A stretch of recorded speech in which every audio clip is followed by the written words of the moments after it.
counselors weren't paying any attention. They were making love while that young boy drowned. His name was Jason.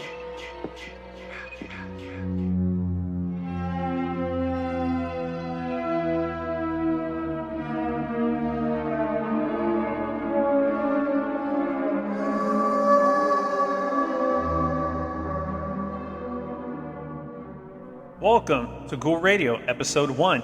I am your host, Rob Cortez.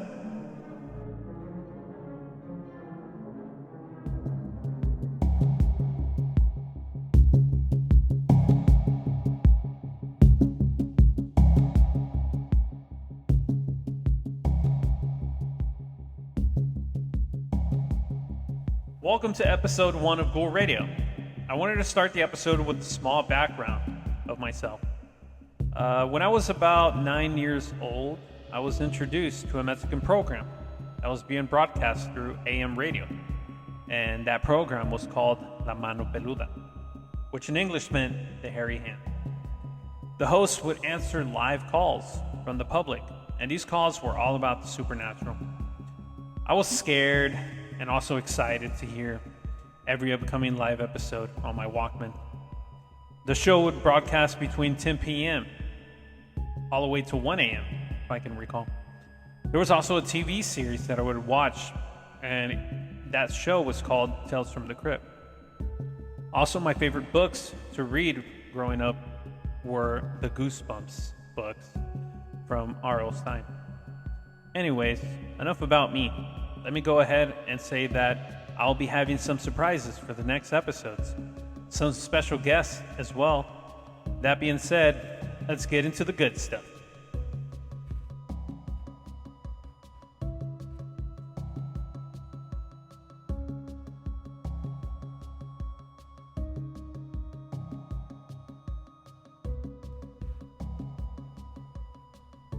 There's a couple of stories that I would like to read from the Facebook of Laredo Paranormal Stories.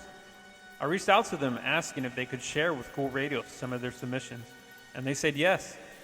Shout out to Laredo Paranormal Stories, who have over 96,000 followers here in Laredo. So here's hoping we get there someday.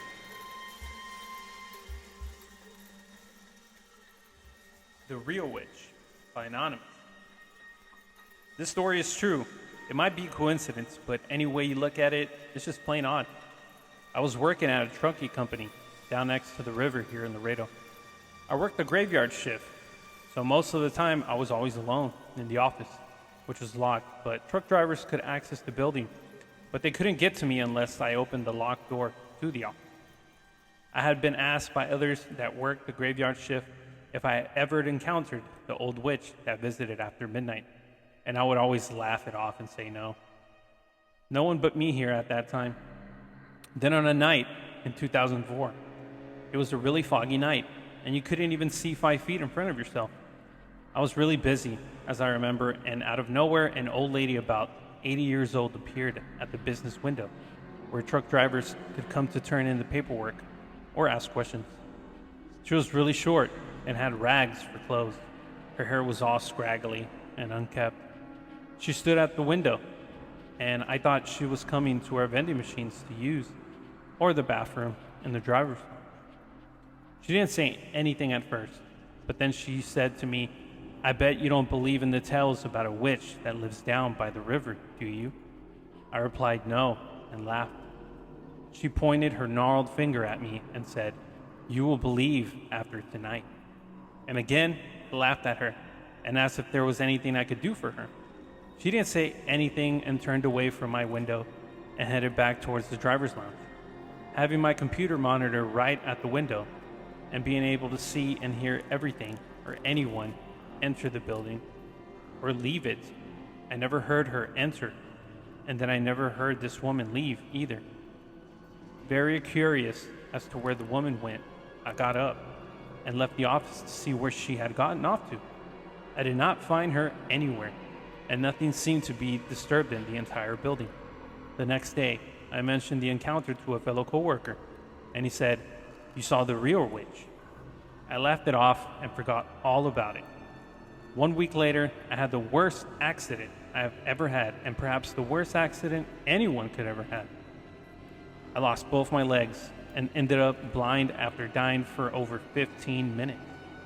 I don't necessarily connect the two events, but I wonder who that old woman was and wonder how many people here in town know about this woman or have ever heard of her.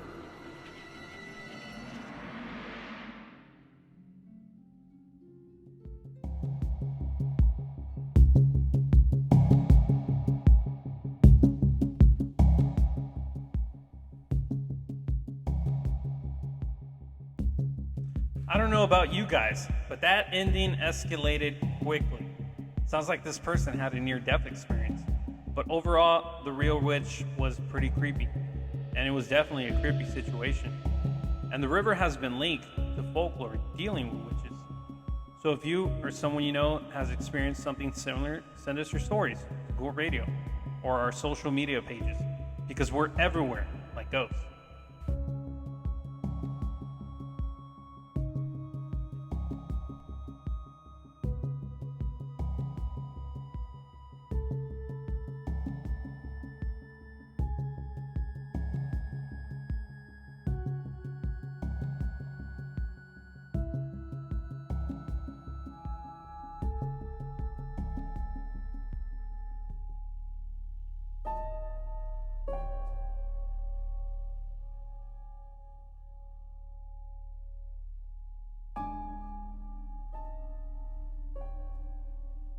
This next story is from Anonymous. So my boyfriend passed away in 2022. Him and I lived together for 2 years. Every day after work, him and I would walk into the apartment, and he would say the same thing to me. How was work? Since he worked from home, he would be sitting in the room in the back, which was his office. So his voice had to be loud enough to hear him with the closed door. A whole year passed after his death, and I never experienced anything that might give me a sign of him being around. I ended up leaving my job for a while and took a break for a few weeks. When I finally got a new job, I got home one evening, and as I got in through my front door, I heard, "How was work?" followed by a laugh. I froze in place, and I stepped out of my apartment backwards slowly and just closed the door in front of me. I stood in fear. I had goosebumps all over my body. I felt like I couldn't move. Inside of me, I wanted to scream in fear, but no sound came out of my mouth. Seconds later, I walked back into my car to gather myself. I was looking at my apartment. I was terrified of what I just heard. It wasn't my boyfriend's voice. The sinister laugh after the voice definitely wasn't him. I ended up going back in, and the whole place felt uneasy. Till this day, I feel like there's someone watching me. I'm terrified to walk into the back room that was his office. That's where I heard the voice mimic him. I don't open it at all. I have a gut feeling I might see something in there that isn't his spirit. I've blessed and said every prayer possible. I've done sage and read Psalms, holy water in every inch of my place. I just don't have that guts to go into that room. I know I should and bless it, but I think I might just experience something in there. It's really strange.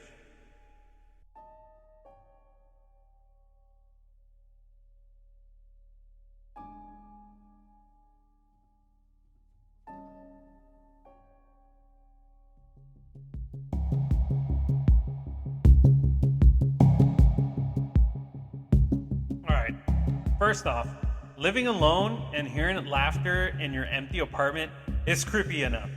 So yeah, this freaked me the fuck out. If you could relate, message us at Google Radio.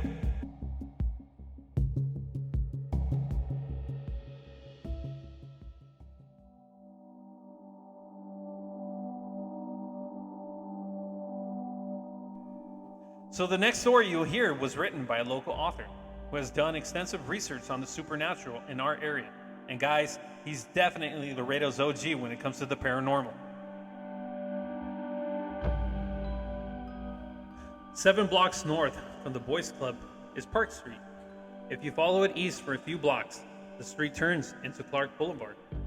A man was driving to work at 3 a.m. As he was approaching the bridge over Zacate Creek, he spotted a young boy on the side of the street. The boy was dressed all in black. He looked a bit odd being out so early and dressed all in one color. As the man was about to pass him, the boy vanished. He was there, and then he wasn't. In the blink of an eye, the sighting had taken place in the middle of the bridge over Zacate Creek. There was no place for anyone to hide. The boy didn't fade away. It was more like he blinked out of sight.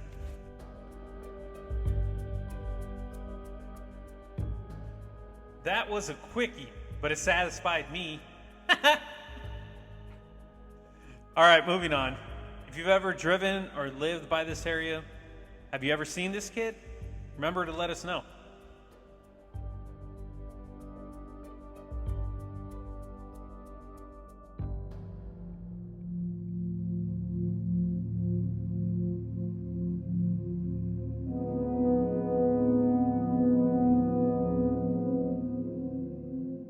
And our final story from the same author is about an area we're all familiar with. For starters, I love Halloween stores. This year, a popular Halloween store is where the old Sears used to be. And apparently, that's not the only spooky thing lurking in that area. The folks that clean up Mall del Norte late at night have reported seeing a little girl hanging around near the Sears store at the south of the end of the building. She has been seen walking around the concourse in front of the store and sometimes sitting on the benches in the area. The girl looks to be about 5 to 7 years old. She is usually wearing a fancy-looking dress. It looks more like something to go to church rather than shopping. It looks like a dress straight out of the 1900s. Sometimes she has been seen holding a doll clutched to her chest. Other times, she isn't holding anything. The reports are around 10 p.m. at night when all the shoppers have gone home. People have reported hearing her crying as if she lost or she's looking for her mother. Anytime any of the people that see her try to talk to her, she vanishes. On occasion, she will hear her, but not see her. The Laredo Paranormal Research Society has arranged to spend the late evening looking into the story, but things didn't work out due to scheduling and liability.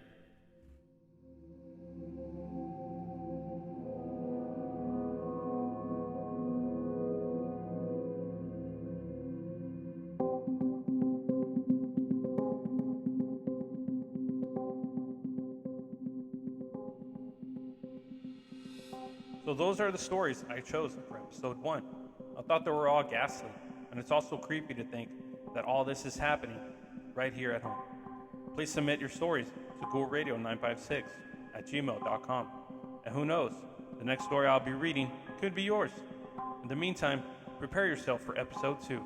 And if you're not listening to Ghoul Radio, it'd be a lot ghouler if you did.